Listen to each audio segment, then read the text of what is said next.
IAS, IPS உள்ளிட்ட பதவிகளுக்கான மத்திய பணியாளர் தேர்வு ஆணையத்தின் UPSC தேர்வுகளை ஒத்திவைக்க வாய்ப்பில்லை என மத்திய அமைச்சர் பொன் ராதாகிருஷ்ணன் தெரிவித்துள்ளார். இது தொடர்பாக எமது சிறப்பு செய்தியாளர் சலீமிற்கு அவர் அளித்த பிரத்யேக பேட்டியை இப்போது பார்க்கலாம். இப்போ UPSC தேர்வு எழுத போகிற மாணவர்களும் நம்மளோட ஷோ பார்த்துட்டு இருக்காங்க. திமுக அதிமுக சார்பாக இதை நாடாளுமன்றத்தில் பேசியிருக்காங்க. பட் அவங்களுக்கெல்லாம் ஒரு குழப்பம். அதாவது 18ஆம் தேதி இப்போ தேர்வு வரவு இருக்கிறது.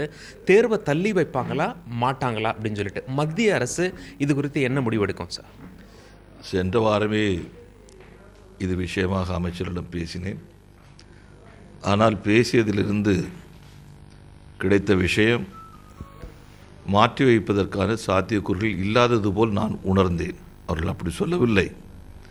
ஆனால் நான் புரிந்து கொண்டது கொஞ்சம் சிரமமான விஷயம் என்று.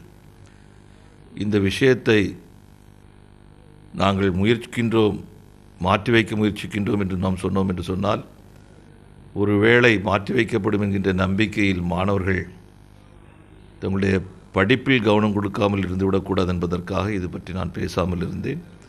இப்போதும் சொல்லுகின்றேன், இவற்றை பற்றியெல்லாம் கவலைப்படாமல் வெள்ளத்தால் பாதிக்கப்பட்டிருந்தாலும் கூட நம்முடைய மாணவ செல்வங்கள் அதிக கவனம் கொடுத்து நிச்சயமாக படித்தாக வேண்டும். அவர்கள் இப்போது பரீட்சை வைக்கப்பட்டாலும் அல்லது பரீட்சை தள்ளி வைக்கப்பட்டாலும் கூட அவர்கள் படித்து வெற்றி பெற்றாக வேண்டும் என்பது என்னுடைய விருப்பம். ஆகவே தள்ளி வைப்பதை பற்றி கவலைப்படாமல் தயாராகுங்கள் என்று நான் கேட்டுக்கொள்கின்றேன்.